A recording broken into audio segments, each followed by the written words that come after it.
आज आप सभी का स्वागत करता हूं आप ही के छोटे से चैनल केमिस्ट्री वाला में। आज हम जानने वाले हैं बेसेस के बारे में कि बेसेस क्या होते हैं, उनकी फिजिकल प्रॉपर्टीज़ क्या होती है, केमिकल प्रॉपर्टीज़ क्या होती हैं, बेसेस एंड एल्कलीज के बीच में क्या डिफरेंस है और स्ट्रॉन्ग बेसेस क्या होते हैं, वीक बेसेस क्या होते हैं। चलिए दोस्तों, ज़्यादा देर न करते हुए वीडियो को शुरू करते हैं। तो सबसे पहले हम बेसिस से शुरुआत करते हैं। बेसिस क्या होते हैं, ठीक है। तो according to Arrhenius, bases are those compound which gives us hydroxide ion in their aqueous solution. यानी कि तो जैसा कि हमने पिछली वीडियो में देख लिया था कि आर्हेनियस एक बहुत बड़े साइंटिस्ट थे जिन्होंने अपनी थ्योरी में बताया था एसिड्स एंड बेसिस के बारे में, उनकी प्रॉपर्टीज़ के बारे में कि बेसिस क्या होते हैं। तो उन्होंने बताया था कि बेसिस वैसे कंपाउंड्स होते हैं जो अपने एक्वस सॉल्यूशन यानी कि जब उन्हें पानी में मिक्स किया जाता है तो वो हाइड्रोक्साइड आयंस देते हैं, ठीक है। तो अगर आपने हमारी वीडियो ऑल अबाउट एसिड्स आपने अगर नहीं देखी है तो आप ज़रूर उसे जाके देख लें, डिस्क्रिप्शन में लिंक गिवन है। अब बेसिस के कुछ एग्जांपल्स हम जान लेते हैं। सबसे पहले NaOH, sodium hydroxide, MgOH twice, उसे मैं लिख देता हूँ MgOH ट्वाइस, इसे हम कहते हैं मैग्नीशियम हाइड्रोक्साइड या milk of magnesia. Potassium hydroxide यानी KOH, कैल्शियम हाइड्रोक्साइड यानी CaOH ट्वाइस, ठीक है। अब हम बढ़ते हैं फिजिकल प्रॉपर्टीज़ ऑफ बेसिस की ओर। They are bitter in taste, यानी कि बेसिस टेस्ट में कड़वे होते हैं। अब आप टेस्ट करके मत देखने लगिएगा। They change red litmus blue, हमने पिछली वीडियो में पढ़ लिया था कि लिटमस एक नेचुरल इंडिकेटर होता है जो कि बेसिस में ब्लू कलर और एसिड्स में रेड कलर शो करता है। तो जो बेसिस होते हैं वो रेड लिटमस को ब्लू कर देते हैं, और हमने पिछली वीडियो में ये देखा था कि जो एसिड्स होते हैं वो ब्लू लिटमस को रेड में चेंज कर देते हैं, ठीक है। अब they are good conductor of electricity, अब ये कैसे होता है। हमने जैसा कि अभी पढ़ा है कि बेसिस के पास हाइड्रोक्साइड आयंस होते हैं। तो आयंस यानी charge particles which are necessary for conduction of electricity, okay. So यानी कि जिसके पास भी आयंस होंगे वो तो इलेक्ट्रिसिटी कंडक्ट करेगा ही, तो इसलिए बेसिस जो है कि गुड कंडक्टर होते हैं इलेक्ट्रिसिटी का, okay. They are corrosive in nature, ठीक है। अब बेसिस भी हानिकारक होते हैं, जैसे कि जिस तरह एसिड्स हानिकारक होते हैं, ठीक है। और अब बढ़ते हैं केमिकल प्रॉपर्टीज़ ऑफ बेसिस की ओर।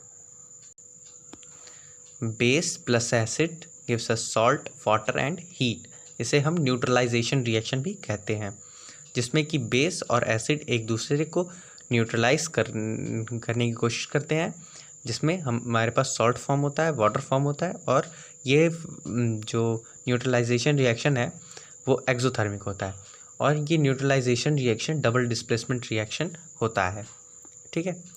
अब इसका एक एग्जांपल देख लेते हैं। सोडियम हाइड्रोक्साइड एक बेस है, हाइड्रोजन क्लोराइड एसिड है, इन दोनों से मिलकर हमें NaCl फॉर्म होता है और वाटर फॉर्म होता है, ठीक है, और हीट भी निकलती है, ठीक है।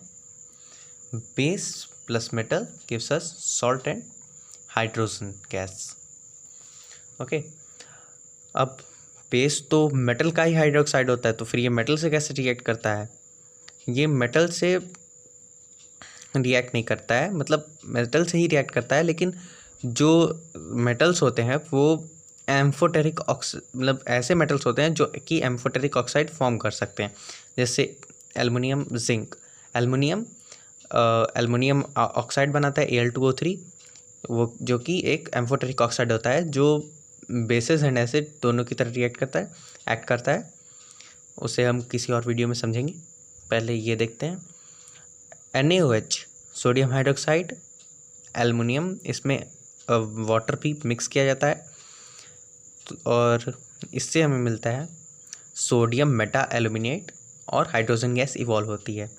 दूसरे में भी हमने वही रखा है, सोडियम हाइड्रोक्साइड, जो कि जिंक से रिएक्ट करने के बाद सोडियम जिंकेट बनाता है और हाइड्रोजन गैस इवॉल्व होती है।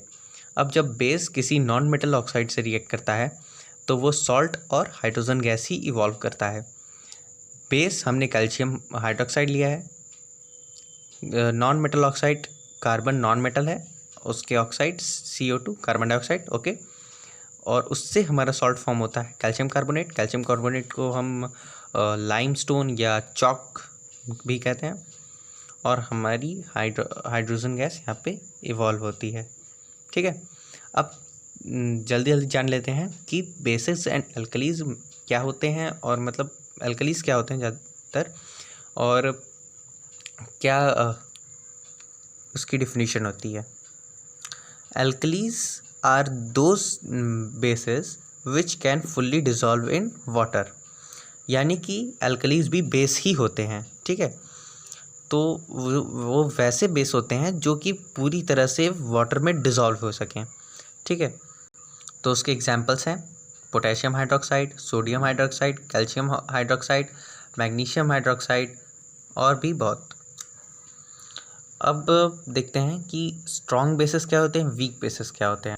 इनकी मैंने यहाँ पे डेफिनेशन नहीं लिखी है, फिर भी मैं आपको बता दूं कि strong bases are those bases which are fully which can fully dissociate in water and gives us more hydroxide ions। ठीक है, तो यानी कि स्ट्रॉन्ग बेसिस वो बेसिस होते हैं जो कि अपने आप को पूरी तरह से डिसोसिएट कर लें अपने एक्वा सॉल्यूशन में। ठीक है, तो अगर हम दे लें एक कोई एग्जांपल सोडियम हाइड्रोक्साइड ही, तो सोडियम हाइड्रोक्साइड जब उसको हम वाटर में मिक्स करते हैं प्लस H2O, तो वो हमें सोडियम कैटायन और हाइड्रोक्साइड एनायन देता है।